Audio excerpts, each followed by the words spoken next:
The ladder of success is never crowded at the top. Power of the mastermind, the driving force. The ninth step toward riches. Power is essential for success in the accumulation of money. Plans are useless without sufficient power to turn them into action. This chapter will describe the method by which an individual may attain and apply power. Power may be defined as organized and intelligently directed knowledge. Power, as the term is used here, refers to organized effort, sufficient to enable an individual to transmute desire into its monetary equivalent.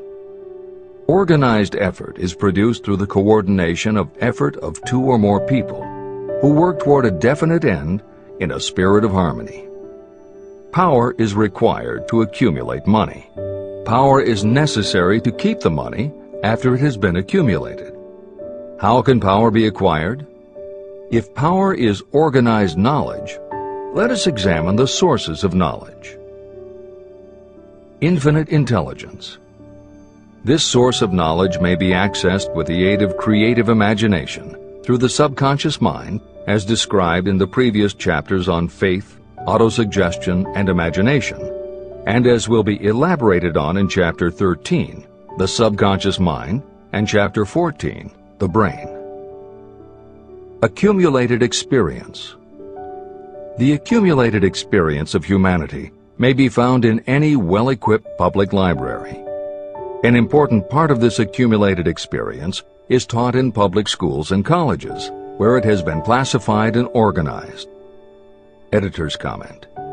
The computer revolution and the Internet have had a profound effect upon the quantity of information available and on the ease of access and ability to organize that information. This is the end of the editor's comment.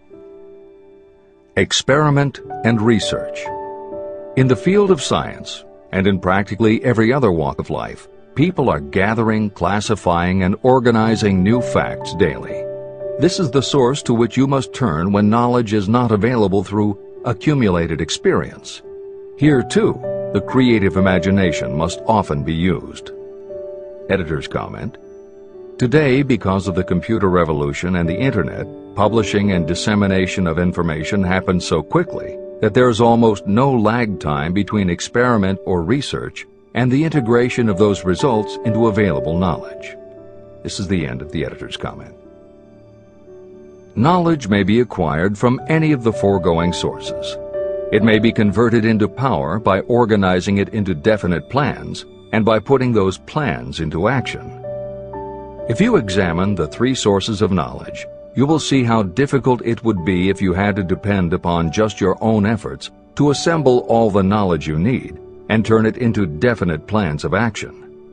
If your plans are big and comprehensive, generally you will have to get others to cooperate with you if you are going to organize your knowledge so that you can turn your plans into power. Gaining power through the mastermind.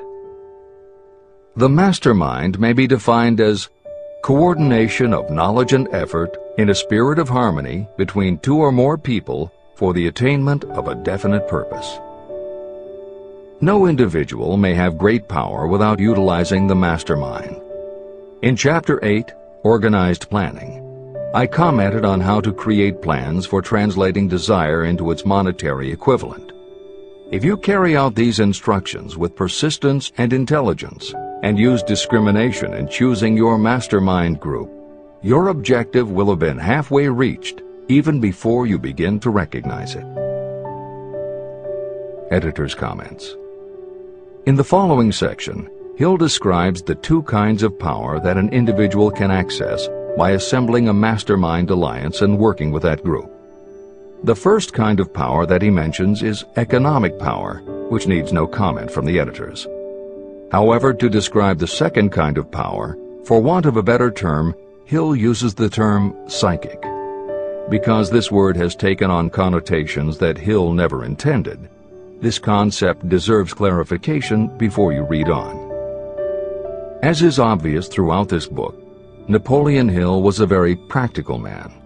His use of the word psychic in this chapter has nothing to do with seances, fortune-telling, magic, or any other aspect of the paranormal.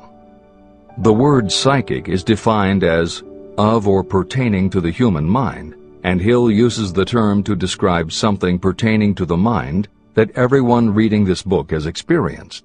It is that feeling you get when you are working together with other people. Everyone is very focused on the same goal, and it is going so well that you seem to be in tune with each other. When that happens, you not only work well with the others, but your own work and ideas also seem to be operating on a higher and better plane than usual. This is the end of the editor's comments. So you may better understand the potential power available to you through a properly chosen mastermind group, I will explain the two characteristics of the mastermind principle. One kind of power is economic, and the other psychic. Economic power. The economic feature is obvious.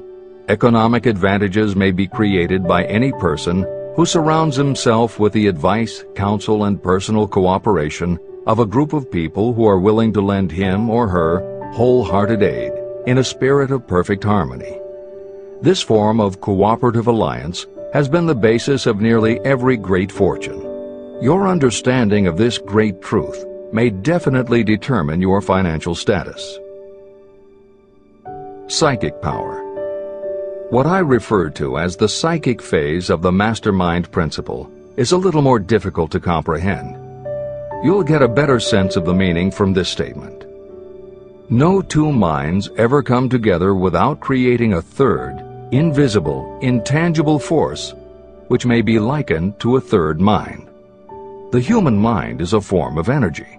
When the minds of two people are coordinated in a spirit of harmony, the energy of each mind seems to pick up on the energy of the other mind, which constitutes the psychic phase of the mastermind.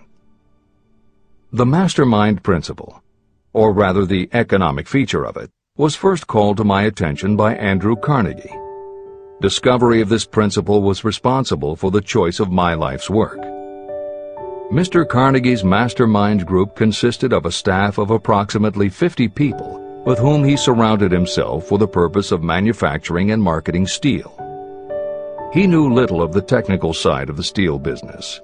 His strength was his ability to get others to work together in perfect harmony toward achieving a common goal.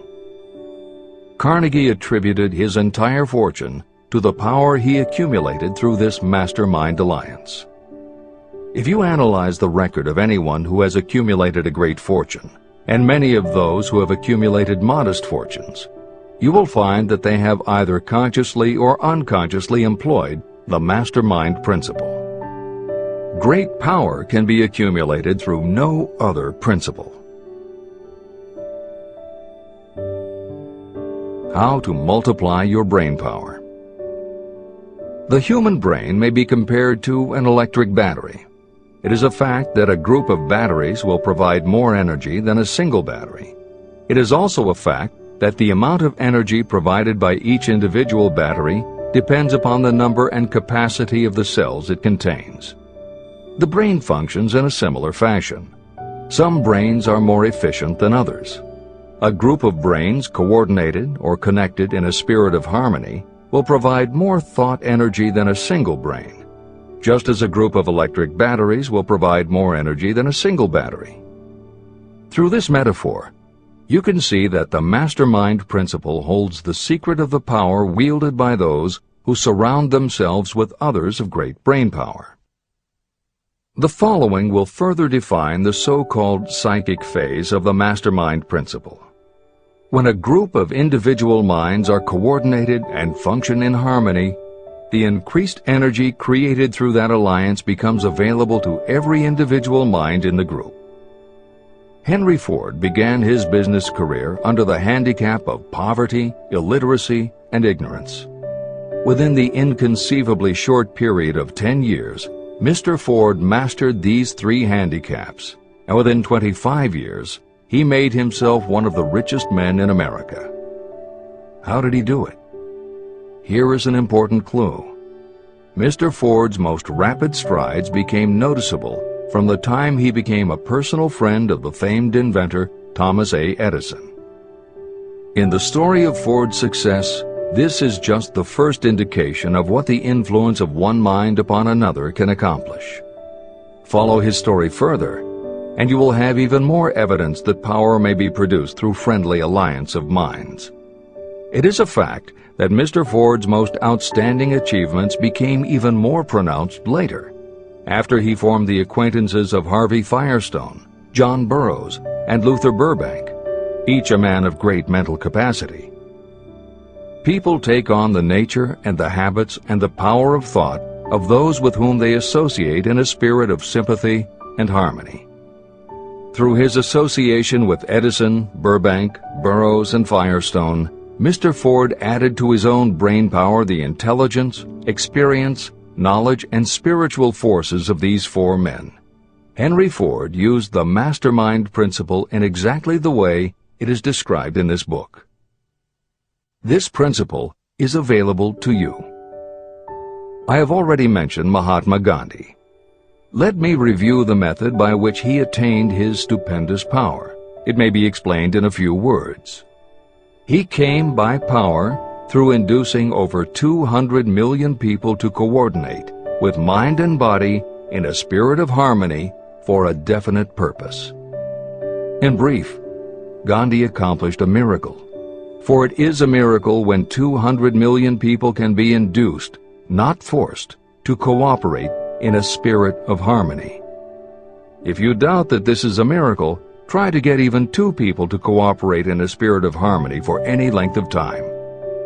Every person who manages a business knows how difficult it is to get employees to work together in a spirit even remotely resembling harmony.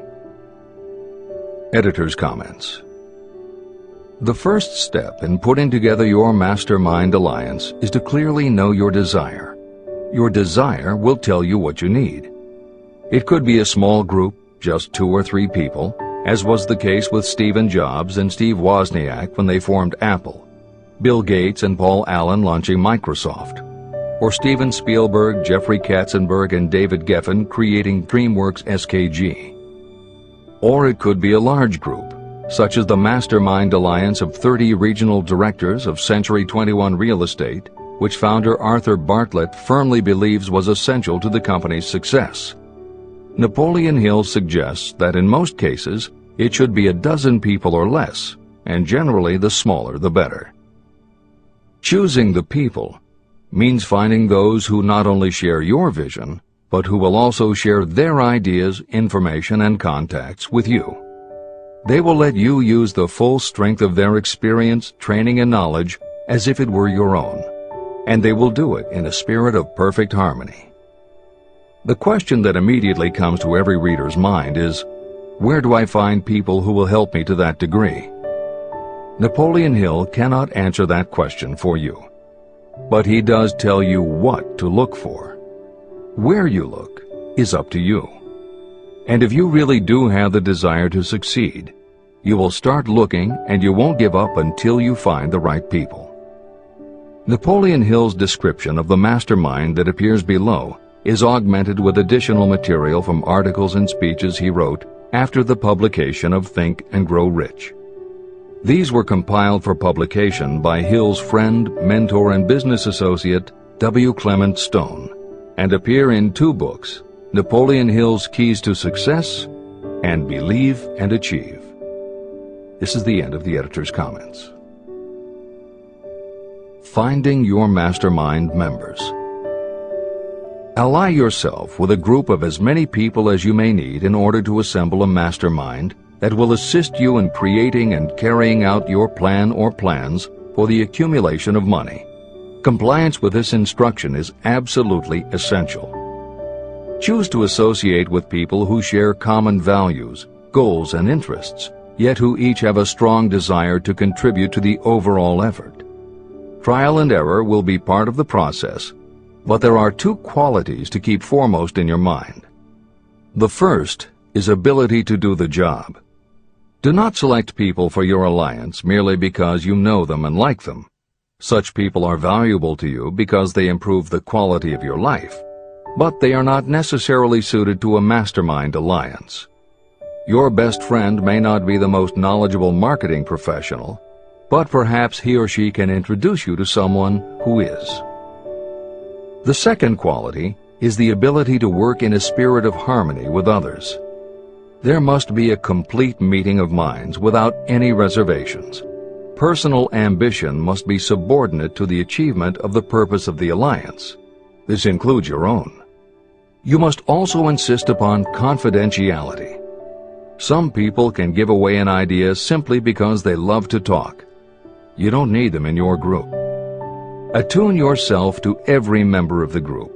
Try to imagine how you would react in a given situation if you were in his or her shoes. Pay attention to body language. Sometimes facial expressions and movements say far more about what a person feels than the words that come out of his or her mouth. Be sensitive to what is not being said. Sometimes what is left out is far more important than what is included. Don't try to force the group along too quickly. Allow for those who want to test ideas by playing devil's advocate.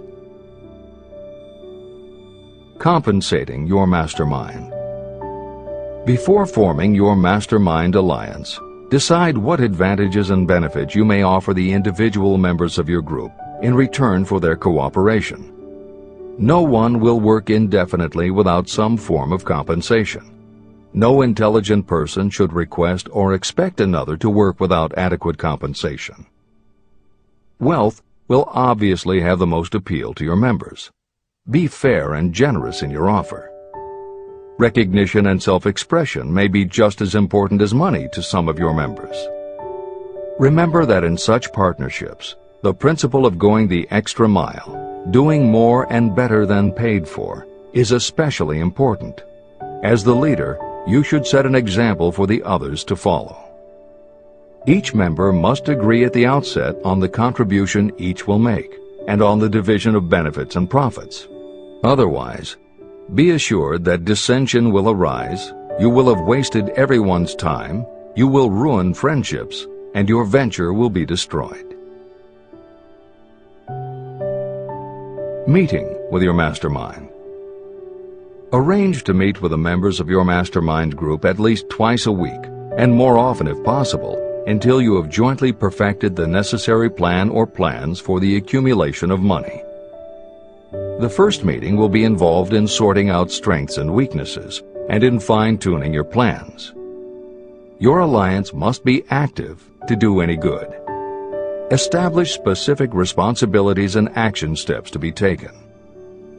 As your mastermind matures and harmony grows among the members, you will find that the meetings create a flow of ideas into every member's mind. Don't let the meetings become so regular and formalized that they inhibit phone calls and other less formal contact. Mastermind maintenance. Maintain perfect harmony between yourself and every member of your mastermind group. If you fail to carry out this instruction to the letter, you may expect to meet with failure. The mastermind principle cannot work where perfect harmony does not prevail. Create a non-threatening environment. Explore all ideas with equal interest and concern for the originator's feelings. Everyone must deal with everyone else on a completely ethical basis. No member should seek unfair advantage at the expense of others. As the leader, you must inspire confidence in your members by your dedication to your desire, which is the object of the group. The members must know with certainty that you are reliable, trustworthy, and loyal. When you are finally ready to present the results of your efforts to investors, buyers, or the public, you may face your greatest leadership challenge in maintaining the harmony of your mastermind. The group's efforts will now be judged by outsiders, and facing judgment takes courage and persistence. The courage of separate individuals is nothing compared with that of a united team. The more you are able to maintain harmony, the greater the power, and the greater the power, the more resistance you can overcome. Marriage and the mastermind. A mastermind alliance with the person you love most deeply is of untold importance. If you are married and have not built your relationship on the same principles of harmony that are crucial to any alliance, you may have some reselling to do with your spouse. Set aside time each day to talk about what you want to achieve and how you are going about it. Rely on your definiteness of purpose to build your persuasive abilities to convince your partner of the benefits of the work you are doing. It is very unlikely that your work will not affect your husband or wife in some significant way, and you absolutely must not drag your partner unwillingly into any adventure. Build your mastermind alliance into your marriage from the start, and it will steady and support you through the darkest moments. In fact, your whole family should be incorporated into your alliance. Lack of harmony at home can easily spill over elsewhere. A united family is a great team. The Mastermind and Infinite Intelligence. The list of sources from which you can get power is headed by infinite intelligence. When two or more people coordinate in a spirit of harmony and work toward a definite objective, they place themselves in position to absorb power directly from that great universal storehouse that I refer to as infinite intelligence. This is the greatest of all sources of power. It is the source to which geniuses and great leaders turn, whether they may be conscious of the fact or not. In Chapter 13, The Subconscious Mind, and Chapter 14, The Brain, the methods for accessing infinite intelligence will be described in greater detail. This is not a course on religion.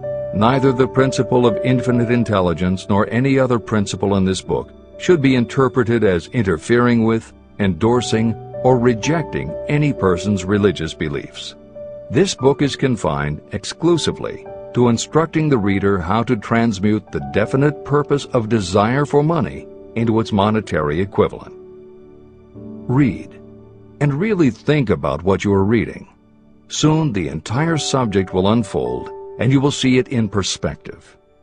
At this point, you are only seeing the detail of the individual chapters. Editor's comments.